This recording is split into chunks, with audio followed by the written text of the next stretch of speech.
So standing by with Giants starting quarterback Daniel Jones. Thank you for joining me. Thanks for having me. You know, I feel like before we start, I have to remind everyone that you're a Dukester and I'm a Tar Heel. So before we start this interview, I'm just going to give you a little quick opportunity to just get the jokes out as far as UNC's basketball team starting ranked number one, preseason overall, and ending with the NITs. Anything you want to say about that real quick? That was a tough year for y'all. I won't rub it in too much, but you chose to start it that way. Okay. So it was a tough year though. Tough year for y'all.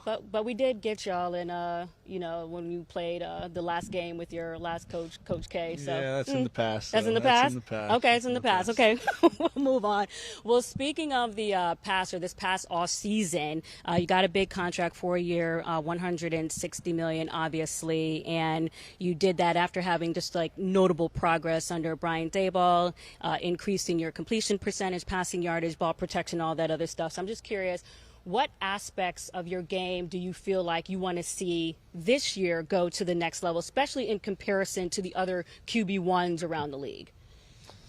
I think continuing to grow and all those things you mentioned. I think protecting the ball will always be important at this position and something that you need to do well. Ultimately my job is to make good decisions, and help our team score points. So in whatever ways I can do that, I think, as a group, creating explosive plays is something we've talked about and finding ways to do that. And I think that comes down to executing consistently and taking advantage of opportunities we have. But, we've got to function well. And Dave's reminds me, just make good decisions and lead the team to score points. And you mentioned in practice today you guys were working on that running aspect, and that's one aspect of your game I really noticed that you balled out in last year, 708 rushing yards, 7 rushing touchdowns. Is there an example in a game last year where you just took good pleasure as far as like getting past someone with your speed or your physicality? You're like, oh, that dude didn't see me. You know what I'm saying? Is there anything like that you can remember? I don't know if I remember a specific one that stands out, but I think it helps when you got Saquon back there. Obviously, he's a huge key for defenses, and when I'm able to pull the ball or run around the edge or find an opportunity to do that, it's it's nice, and I think it's a large product for them being so keyed on him and scared of him, gashing them and hitting them for a big one. But I try to take advantage of those opportunities when I can. Do you feel like linebackers underrate you in that aspect? Maybe a little bit. But hey, I'm not complaining about it. So how do you go about building your speed? You're talking to a former Tar Heel trackster, so I'm really going to listen to this answer here. But no, I'm really curious, because it's not just about being big and physical and catching people with your sneaky speed, but how do you go about just getting faster or increasing it? Well, I think how you train is important. I think like, do you get on the track or like? I don't do a ton of track work. I think in the weight room, moving, obviously you want to be strong and strong in all your movements, but you also want to develop, the power and the quick twitch and the rate of force development. So training specifically for that with, lighter weights, faster speeds, different movements that are simulating what you do on the field. And then, on the field, doing drills to help you with that. I think, this offseason tried to focus on some of the change of direction work and cutting and moving in space, reacting to tacklers and some of the stuff you see, running backs do, but kind of practicing those change of direction skills as well. So what you were saying is that we needed to get on the track so I could show you a few speed dynamics. Yeah. That's what we were saying. Okay. Yeah, maybe that helped me out. Listen, I feel like you don't get enough credit for being as tough as you are. So I'm going to ask you, in which ways do you feel like your undercover dog or your inner DMX maybe a little bit shows during practice or, in the games that we don't see? Like, do you talk or, do you give a little chat? Like, how does that show up? You know what I'm saying?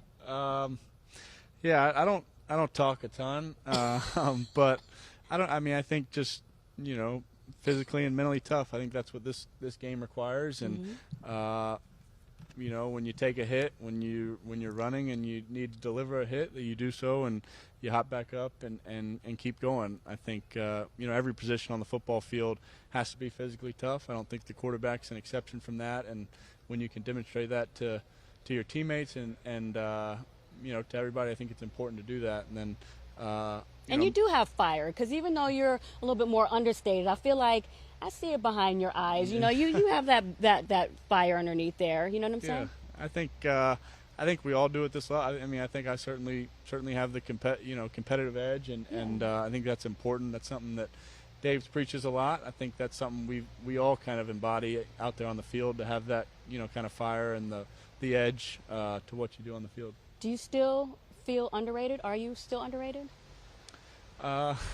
Maybe, yeah, but I don't know. I wouldn't say that's something I'm overly focused on. I think what's important is, the guys in the locker room, guys in the building, and making sure I'm going about my work the right way every day, and we're preparing to win. But yeah, that's up to y'all.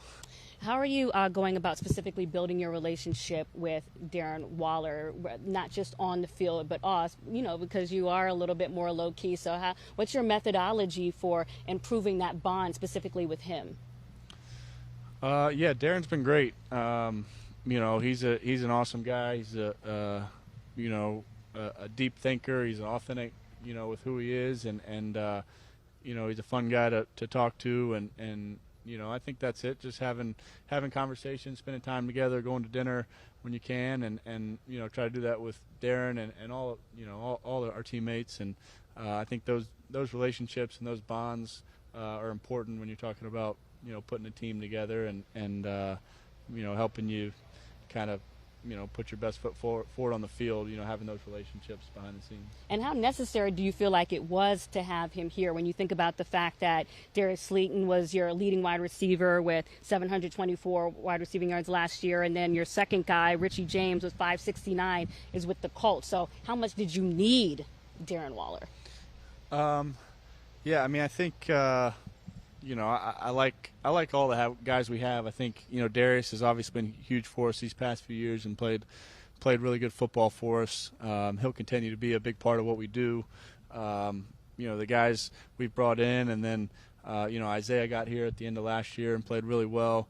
And then we've brought in several guys, and when you add Waller to that mix, I think we've got a good group of guys who can do a lot of different things, bring a lot of different skill sets to the table. And do you feel like this wide receiver group, has the necessary respect? Like I said, that may be for y'all to decide. I think, I think the world of them. I think we have a lot of skilled playmakers, who can attack a defense a lot of different ways. We've got speed, we've got, shiftier guys. We've got Darren with his size, and a lot of big time playmakers for us. So I think very highly of this group, and I would expect other people to see it that way too.